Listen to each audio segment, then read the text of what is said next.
이는 로마서 6장 12절에서 23절 본문입니다.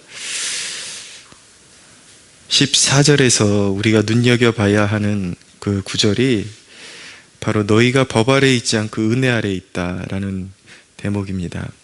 자, 이 은혜 아래 있다라는 대목이 우리 소위 신학적인 그런 논쟁거리가 과거 그 옛날부터 시작해서 지금까지 계속해서 이어져 오고 있습니다.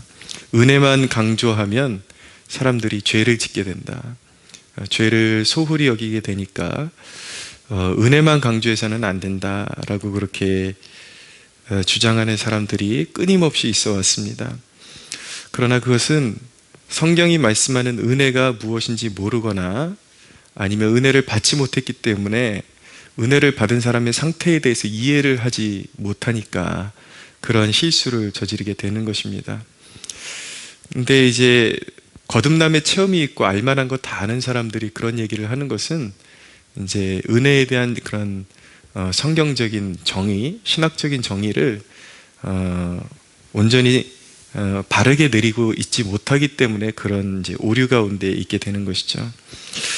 그렇다면 왜 은혜 아래에 있는 자가 죄를 짓지 못하는 것일까요? 오늘 제가 두 가지 이유로 말씀드리겠는데, 첫째는 죄로부터 구원받은 것이기 때문입니다. 우리가 은혜 받았다, 은혜로 구원받았다, 이것의 의미는 무엇인가? 죄의 상태로부터 구원을 받은 것입니다. 13절에 보면 또한 너희 지체를 불의의 무기로 죄에게 내주지 말고 오직 너희 자신을 죽은 자 가운데서 다시 살아난 자 같이. 어떤 상태에서 죽었다가 살아난 것입니까? 죄의 상태에서 이제 하나님의 의를 바라보는 상태로 살아난 것이잖아요. 그것이 은혜 받은 상태고 구원의 상태인 것입니다. 하나님께 드리며 너희 지체를 의의 무기로 하나님께 드리라. 이게 바로 은혜 받은 상태란 말이에요. 자, 우리가 진짜 믿는 자라면 십자가를 볼 때에 내 죄가 행한 일을 알게 되는 것이죠. 내 죄가 하나님을 십자가에 못 박았잖아요. 내가 내 죄가 행한 일을 보게 될 때 치가 떨려야 하는 것이죠. 여전히 세상에서 자기가 누리는 것 자랑하고 자기를 자랑하는 사람들을, 크리스천이라고 하는 사람들 가운데 그런 사람들을 발견하고 바라보고 있는 일은 사실은 두렵기까지 한 일인 것입니다.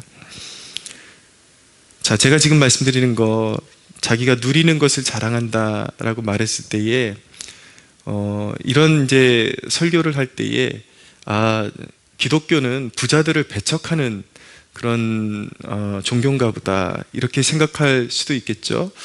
그러나 전혀 그렇지 않습니다. 이 대목은 그 분야와 전혀 다른 대목을 이야기하는 것입니다. 우리 그리스도인들에게는 또한 청지기 정신이라는 것이 있죠. 그래서 하나님이 주신 부와 이런 물질들, 그리고 하나님이 주신 오르게 하신 명예들, 이런 것들을 이제 자기의 것으로 생각하지 않고 청지기 정신으로 관리할 그런 의무와 책임이 주어지는 것입니다. 그것은 당연히 크리스천에게 요구되는 것이고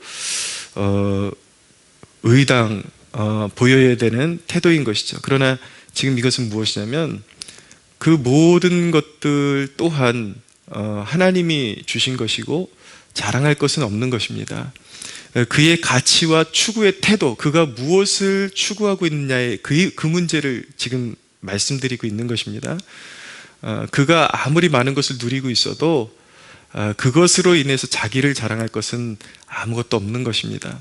근데 여전히 거듭난 하나님의 사람이 세상적으로 누리는 것들에 포커스가 삶에 맞춰져 있어서 만나면 그러한 것들을 자랑하고 자기 자신을 내세우는 그런 것들은 크리스천의 그런 어떤 가치관과는 맞지 않는다라는 것이죠.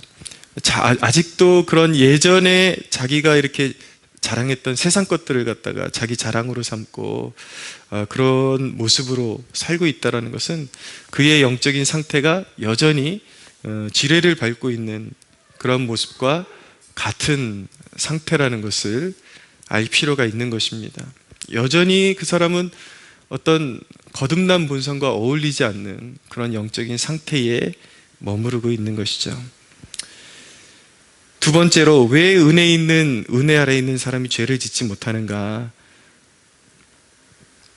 그것은 자신의 선택과 이 가치 같은 것들이 자신이 누구에게 속한 자인지를 분명하게 드러내주기 때문인 것입니다. 16절을 보시면, 너희 자신을 종에게 내주어 누구에게 순종하든지 그 순종함을 받는 자의 종이 되는 줄을 너희가 알지 못하느냐.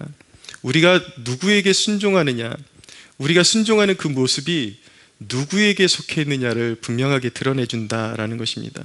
근데 어떻게 은혜 아래에 있다라는 것은 사실은 하나님이 주시는 녹을 먹고 산다라는 얘기와 마찬가지인 것이거든요. 그런데 어떻게 그 사람이 하나님께 종노릇하는 모습을 보이지 않고 마귀에게 종노릇하는 모습을 보일 수 있겠습니까? 그러니까 은혜 아래에 있는 사람은 그 사람의 선택과 가치관, 그 사람의 삶의 방향성, 선택하는 방향성, 이런 것을 보면은 누구에게 속해 있는지 분명하게 드러난다라는 것입니다. 요 사이에 이제 시대마다 사람들의 그 보편적인 그런 문제가 조금씩 이제 변하게 되죠. 하나님 앞에서 사단이 쓰는 영적인 전술이 달라지니까 요 사이에는 소위 정치적인 바른 포지션, 내가 어느 포지션에 속해 있다, 이것이 꼭 바른 신앙의 어떤 증거인 것처럼 그렇게 치부되는 그런 시대가 되었습니다. 매우 조심해야 됩니다. 어떤 의미에서는 우리가 보수적 그 신념, 이런 살아가면서 정치적인 어떤 그 포지션이 자신이 어떤 보수적인 그런 포지션에 있다라는 그 자체가 의의 상징이 되어버린 것 같습니다. 그러나 여러분, 목사인 제가 그 세상을 진단할 때에 그것은 매우 큰 병폐라고 판단이 됩니다. 물론 좌익적 사상, 좌파, 진보 좌파, 이런 사상은 저는 사상적인 이단이라고 저는 생각을 합니다. 그렇게 정의를 내리고 있습니다. 크리스천으로서 좌익 사상에 물들어가지고 특별히 우리나라에는 그런 여느 나라와 좀 다른 그런 특수성이 있는데, 우리나라의 좌파들은 매우 심각한 것이 무엇이냐면 그 저변에 김일성 사상이 물들어 있다라는 거예요. 학생운동 시절, 이렇게 학생운동 하던 시절을 보내면서 매우 악한 사상에 물들어 있던 자들이 지금 정치권을 장악하고 있고, 많은 크리스천들이 그것이 기독교적인 사관이라고 믿고 따라가고 있는데 절대 옳지 않습니다. 그것은 이단적이라고, 사상적인 이단이라고 말씀드릴 수가 있습니다. 소위 좌파 그리스도인이 있다, 목사들 가운데서도 나는 사회주의 신봉한다, 이런 자들이 있는데, 저는 그 사람들을 생각할 때 이만희와 똑같이 생각합니다. 신천지랑 별반 다른 게 없는 거예요. 그런 어떤 전혀 진리의 그런 가치관과 다르다라고 판단이 됩니다. 그런데 문제는 무엇이냐면, 그럼 그러면 올바른 그런 영적인 상태에 있는 것이냐? 보수적 가치관, 우익적 가치관을 가지고 있는 사람들이 지금 하는 행태를 보면은 삶에 거룩은 없는데 자신이 정치적인 포지션이 올바른 상태에 있다고 하는 이유만으로 굉장히 의인인 것처럼 그렇게 착각하고 살아가는 그런 모습들을 보고 있는데, 우익적 사고관을 가진 것과 은혜 아래에 있는 삶은 상당히 매우 다릅니다. 이것은 매우 다릅니다. 생각해 보십시오. 믿지 않는 사람들도 그 사람의 자라온 환경과 가르침, 배운 그 어떤 교육적인 환경에 따라서 우익적인 사고방식을 선택할 수가 있습니다. 근데 어떻게 그것이 기독교적인 사관이라고 감히 정의를 내릴 수 있겠습니까? 기독교적인 사관은 물론 보수적인 가치가, 사실은 정치적인 보수적인 가치 그 자체가 개신교적인 가치관에서 파생이 되었기 때문에 진정으로 거듭난 사람이라면 다소 보수적인 포지션에 있는 것이 맞아요. 정치적인 우익 쪽으로 가까울 것이 분명하겠죠. 그러나 그것이 거듭남은 아니에요. 그것이 우리가 은혜 아래에 있다라는 표징은 절대 아닌 것입니다.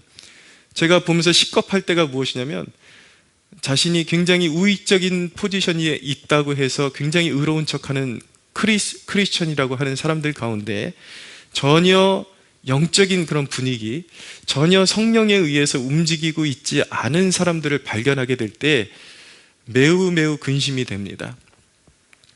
많은 크리스천이라는 사람들이 아직도 음주의 습관을 버리지 못하는 사람들이 있고, 수군거림, 거짓말, 욕설, 문란한 성적인 그런 어떤 습관들, 이런 것들을 그대로 지니고 살면서 자신의 그런 어떤 정치적인 그런 관념만으로 자신이 의로운 크리스천이라고 믿고 있는 사람들이 있습니다. 제가 아는 청년에게 들어보니까 꽤 큰 교회에서 그 청년부 안에 아주 신실하다고 하는 청년들 사이에서도 여전히 혼전 순결이 이제는 완전히 무너져 내려가지고 그런 개념 자체를 말하는 것이 굉장히 구세대적이다라고 그렇게 말하는 청년을 만난 적이 있습니다. 여러분, 뭐 음주 문제, 담배 피는 문제 얘기하면 아유, 지금이 어느 시대인데 목사가 단에서 저런 설교하고 있느냐라고 치부할 수 있겠지만 영적인 분위기라는 것이 있습니다. 이렇게 실제적으로 그것이 뭐 신학적으로 어떠냐 이것을 차지하고, 실제적으로 전도자의 입장에서 그 세상에서 사람들하고 오고 가면서 말하고 부딪히고 하는 상황 가운데 이제 소위 담배를 물고 나 교회 다녀요, 나 하나님 믿어요 라고 말하는 사람들, 그들의 눈빛, 그들이 말하는 그런 어떤 태도, 가치관, 이런 것에서 바뀌지 않은 여전히 그들이 붙잡혀 있는 세속성이 보여지기 때문에 그것이 문제가 된다라는 거예요. 오늘도 제가 아침에 진짜 오랜만에 아침에 이제 집에서 교회로 출근하는 시즌을 제가 보내고 있습니다. 지난 1년 동안 하나님 앞에서 좀 절박함을 보이기 위해서 지금 저희 교회에 유아실이 한 2평 정도 되나 모르겠는데 제가 이제 여기서 생활을 계속 여기서 숙식을 하면서 제 아내와 아이가 동참하겠다고 해서 1년을 이제 유아실에서 보내고 이제 드디어 집으로 철수를 했는데, 집에서 이제 조금 집 같은 집에서 오고 가고 있어요. 근데 안타깝게도 집에 들어가자마자 집주인 바뀌었다고 이사가라고 하네요. 근데 어쨌든 나오는 길에 오늘도 나오는데 보니까 새파랗게 젊은 여자애가 길거리에서 담배를 피고 있는 거예요. 근데 자, 이 유교적인 사관으로 어느 시절인데 여자애가 길거리에서 담배 피고 있어, 이 얘기하고 있는 게 아닙니다. 지금 그 얘기하고 있는 것이 아니라 영적인 기운이라는 것이 있어요. 느껴지는 거. 그것이 무엇이냐면 담배를 피고 있는데 왜 이렇게 사람이 어두워 보이고 죽어서 맡아야 될 향내를 살아서 빨아들이고 있는 것 같은 그런 느낌 있잖아요. 왜? 산 사람이 왜 죽어서 빨아들이는 그 향내를 맡으면서 위로를 얻고 위안을 얻고 있는지, 그 영적인 분위기, 그 세속성, 단순히 이것은 음식의 문화가 아니라 그 영적인 분위기의 문제, 누구에게 속해 있느냐의 문제, 그것을 지적하고 있는 것입니다. 여전히 신앙생활 한다면서 자신이 스스로 신실한 사람이라고 믿고 있으면서 그 세속성을 버리지 못한 것, 굉장히 심각한 상태인 것입니다. 그것뿐만 아니에요. 동성애만 문제입니까? 아니잖아요.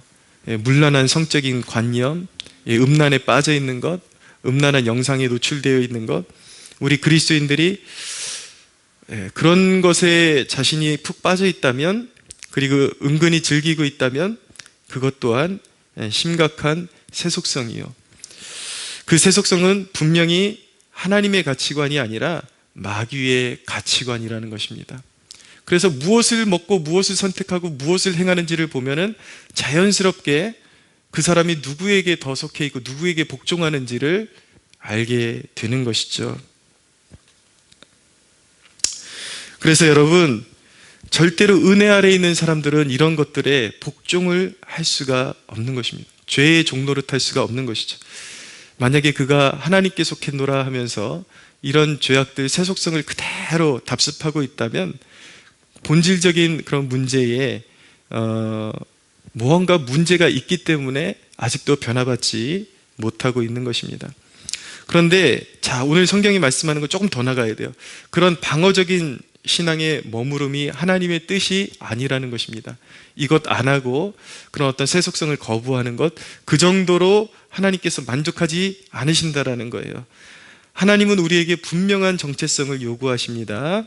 오늘 19절 이하에 보면은 반복되는 단어가 있는데 이제는 이라는 거예요. 이제는 19절에 이제는 중간에, 그 다음에 21절에 이제는, 그 다음 22절에 이제는, 이것을 강조하는 것이 무엇입니까?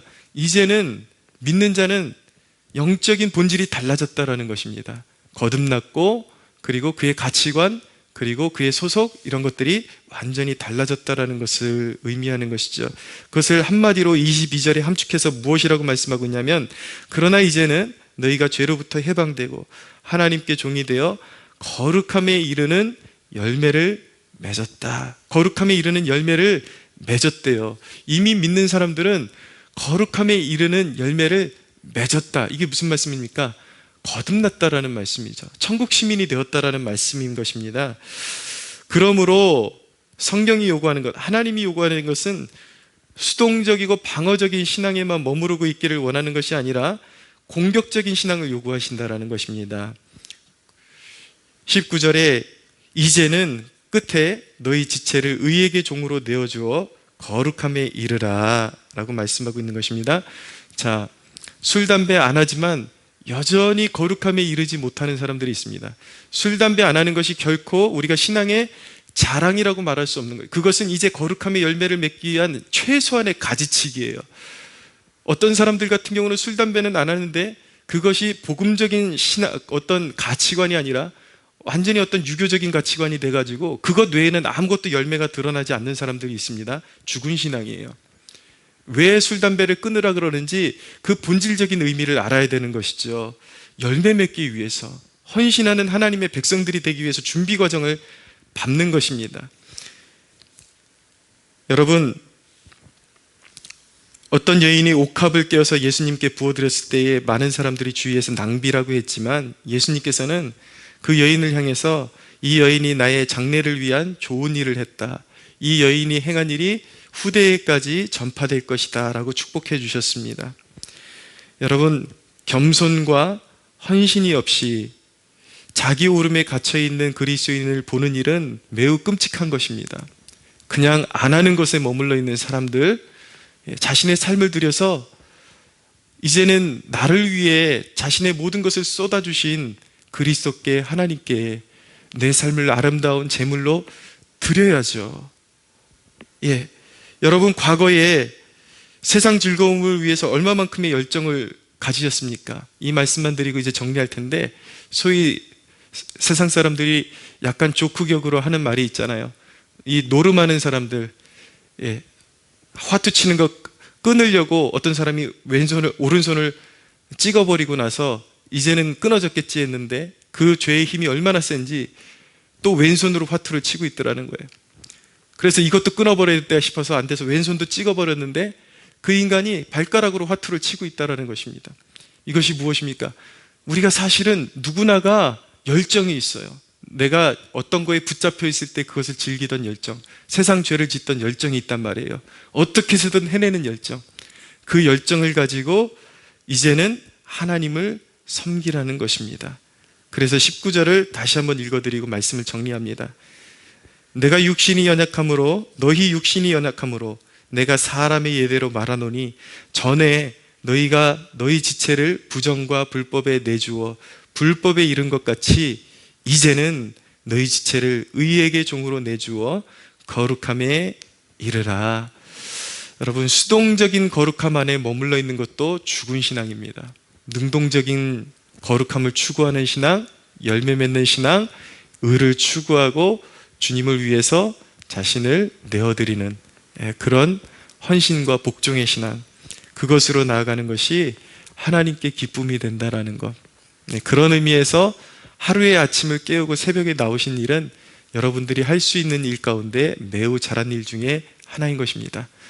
그것은 칭찬받을 만하지만 거기서 머무르지 마시고 하루의 삶을 주님과 동행하시면서 그분의 기쁨이 되는 일로 채우시기를 예수 그리스도의 이름으로 축복합니다.